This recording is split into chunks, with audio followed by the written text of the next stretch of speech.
أيها الناس ndugu zangu katika iman يقول الله تبارك وتعالى واتقوا يوما ترجعون فيه إلى الله ثم توفى كل نفس ما كسبت وهم لا يظلمون.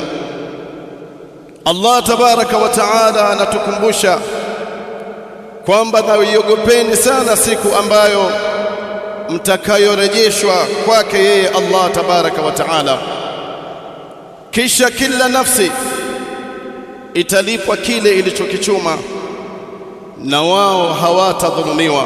Ayuha nnas, ndugu zangu katika iman, rasilimali kubwa ya Muislamu ni matendo yake.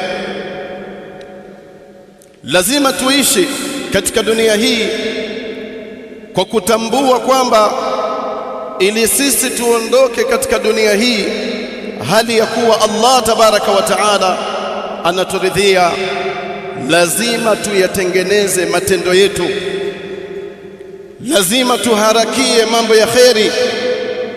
fastabiqul khairat, Allah tabaraka wa taala anasema harakieni katika mambo ya kheri.